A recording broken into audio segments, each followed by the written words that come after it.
Hey there folks, it's your boy, Carl from Subway, here to give a nice review this time. Heh, pretty wild isn't it?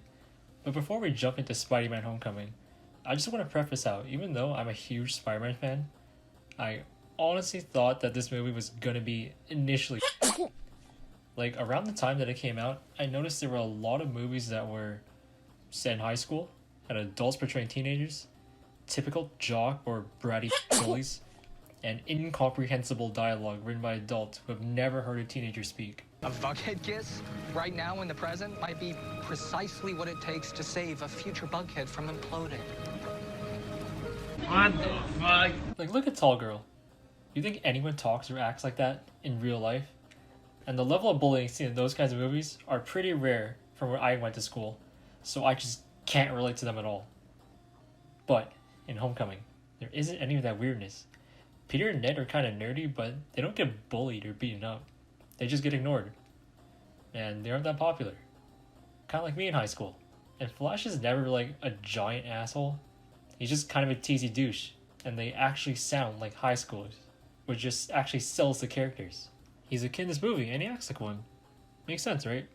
Like, the opening of the movie is Tom Holland narrating events that took place in Civil War. It's honestly really fun to watch, and it shows off Peter's personality and mannerisms. And woo! Yeah, baby!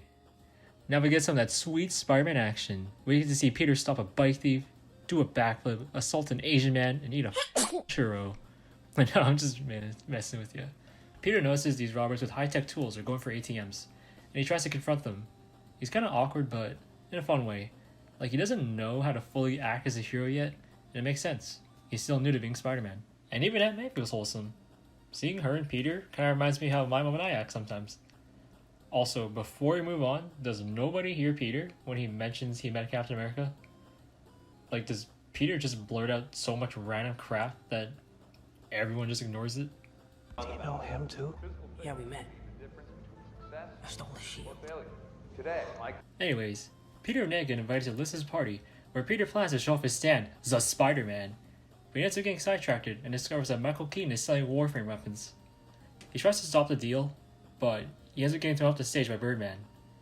Now you might think that Michael Keaton is a little cliche with the whole, I got a daughter and a wife, so my crimes are justified.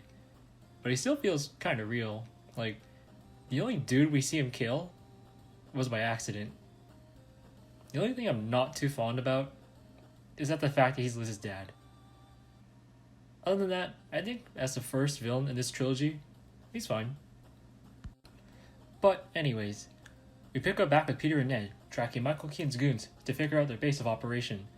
And this leads Peter into rejoining his club, so he can sneak off to find the Warframe weapons by tricking Happy and lying to Iron Man. Don't worry, because old karma's gonna kick in pretty hard later. Peter gets stuck inside a damage control vault, and a piece of Warframe weapons that they found earlier blows up and almost takes out his entire fucking class. But that just means more cool Spider-Man shit. Peter rushes back and sprints up the monument and is apparently afraid of really tall heights. It's kind of weird to think about Spider-Man being a little spooked by heights, but as far as we know, he's mainly been swinging around off of 3 to maybe 5-story buildings at the most. Like, that shit would probably only cause minor injuries for him. So even though it feels weird, it kind of makes sense. And oh yeah, the plot. Peter penetrates into the building, saves his buddies, and is rewarded with detention.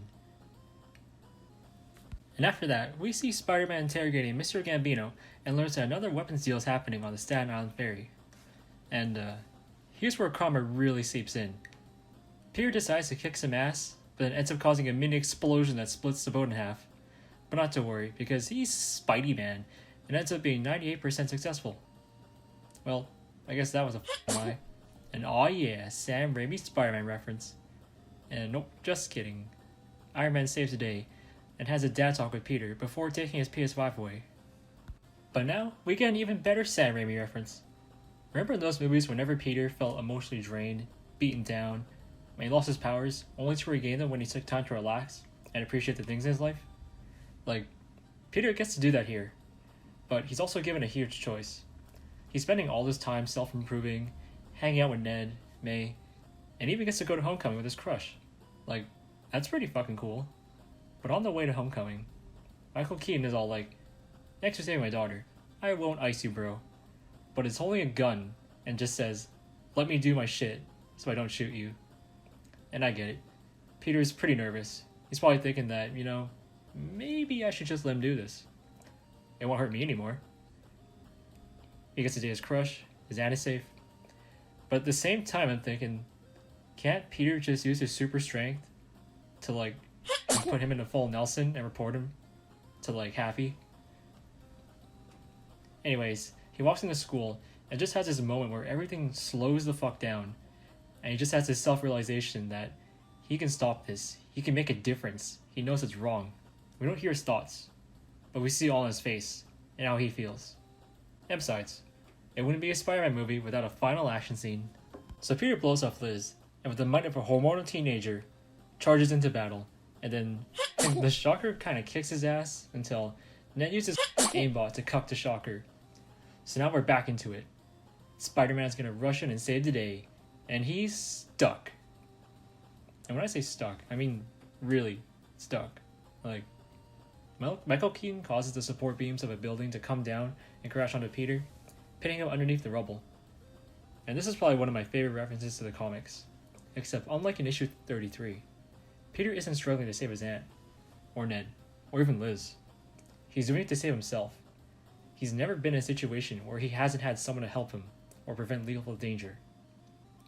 In Civil War, everyone knew Peter was a kid, and even though they disagreed, most of them didn't want to actually ice each other. And in this movie, we had Happy monitoring him, and we had Iron Man bail him out. But here, it's only Peter. And Tom Holland fucking sells it so well. He's screaming, panting, sweating. He actually sounds like a kid who's stuck and is about to cry. But despite all of that, Peter knows that he's the only one who even knows what the Vulture is up to. And he knows he has to be strong to make a change in this. So he frees himself and continues onward. And he is brave as fuck. He tanked a plane crash and is pretty calm about it. He even takes a bit of a beating from Michael Keaton and is comparatively more calm than he was on the ferry, despite this event having a few more stakes in the end. And it's at this near end point where the Vulture sets off a fucking giant explosion that puts himself in a helpless situation, where the only guy who could save him is Peter. And as a young teen at the time when I saw the film, I thought to myself, I would not risk my life to save someone who nearly ended mine and has iced other people. But he's Spider-Man. And it'd be pretty fucked up if Peter just walked away. And as for the end, it's sort of bittersweet in a way. While Peter saved the day, and Tony and Happy are thankful that he chose to do the right thing and mature in the process, he finds out that Liz's life is kind of shitty now. It's because of him. Her dad's in prison, so she can't see him as often. Her mom is probably stressed as shit, and they have to move to another city now. If I were Peter, I'd feel pretty guilty that my choices caused someone else grief, especially if I was trying to do good. But that post-credit scene though, the Vulture meets up with he's probably Scorpion, right? Anyways, he meets up with this scarred up dude, and it's asked to be no Spider-Man. Obviously he didn't forget, but he chooses to lie in order to help Peter out. It's nice to see how Peter had an effect on him. He's grateful to even just be alive right now. But if we're being entirely honest, I feel like if this movie were either up to another group of people or non-comic readers, this scene would either A, not exist, or B, be super hammy with the Vulture laughing maniacally about how much he's gonna fuck Spider-Man up. So, 9 out of 10. One of my favorite movies in general. And by the way, Tom Holland's best movie, Spider-Man, don't at me.